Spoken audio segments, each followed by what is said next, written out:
2 كيلو 100 2 كيلو 100 جرام ب 250. هي لفة قمر الدين بتبدأ بكام عندك يا باشمهندس؟ ب 100؟ أي واحدة ب 100؟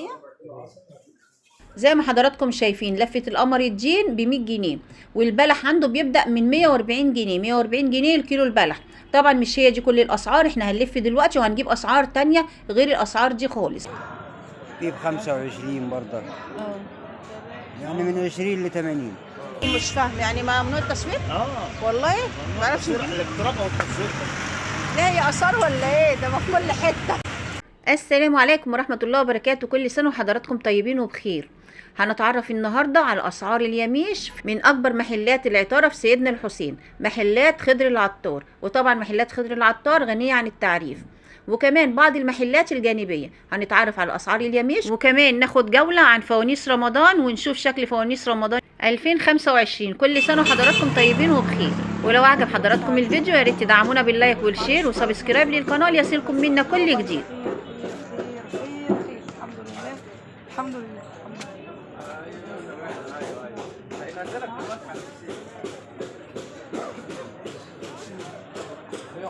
انا مش سامع حضرتك.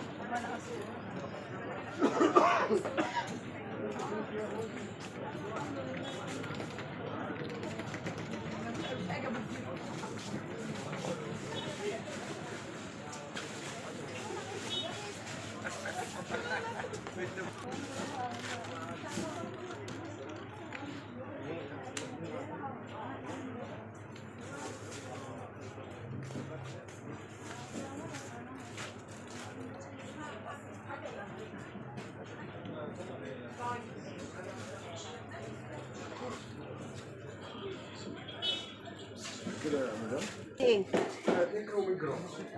2 كيلو 100 2 كيلو 100 جرام ب 250.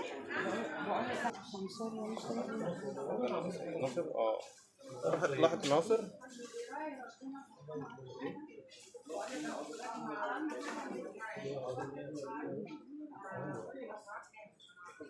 هي لفة قمر الدين بتبدأ بكام عندك يا باشمهندس؟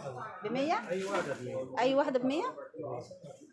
زي ما حضراتكم شايفين لفة القمر الدين ب 100 جنيه، والبلح عنده بيبدأ من 140 جنيه. 140 جنيه الكيلو البلح.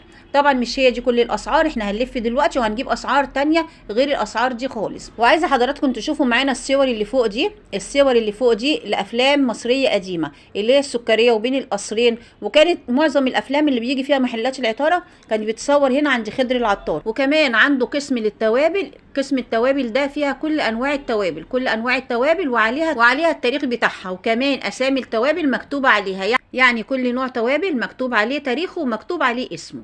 يعني اي نوع توابل ممكن تكوني ناسياه، اول ما تشوفي طبعا التوابل او تشوفي الاسم عليه هتفتكريه على طول، فان شاء الله هتجيبي كل اللي انت محتاجاه. وطبعا التوابل دي حاجه اساسيه جدا في شهر رمضان او في كل الايام، بس بالاخص في شهر رمضان. ونشوف بقى اسعار البلح واليميش في اماكن تانية.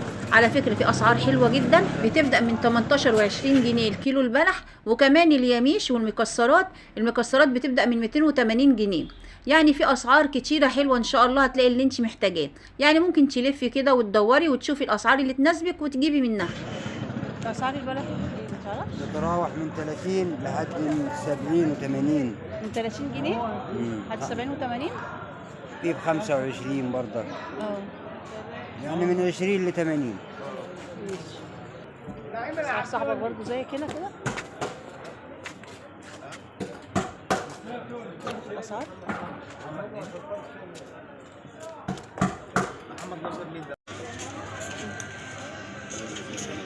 ماشي. لا انا عايزه 2 جنيه.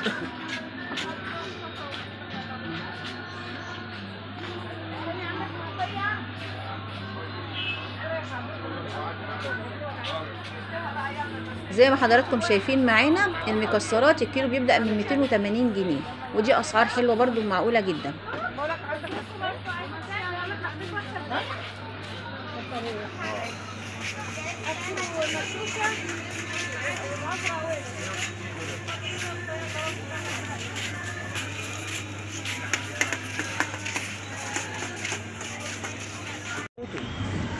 يعني ايه نطفي فوتو؟ مش فاهم يعني ممنوع التسويق؟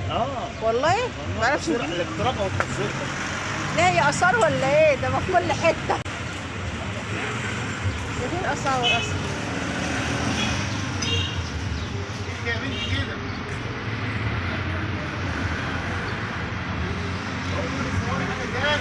والله بصور تريحني كده. والله بصور اليمين مش انا. شايفاني هي بتطلع بيه هنا.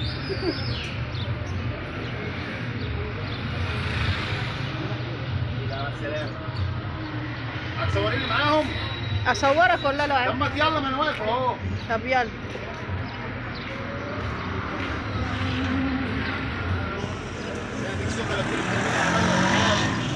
لا اله الا الله.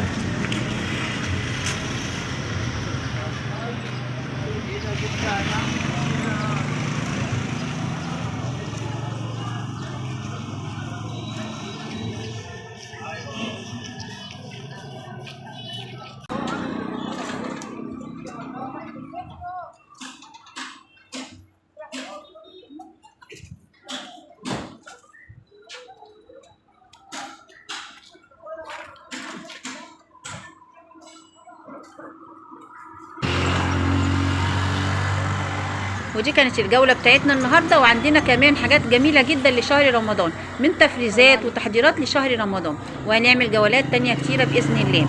كل سنة وحضراتكم طيبين وبخير. لو عجب حضراتكم المحتوى يا ريت تدعمونا باللايك والشير وسبسكرايب للقناة ليصلكم منا كل جديد. والسلام عليكم ورحمة الله وبركاته ورمضان كريم.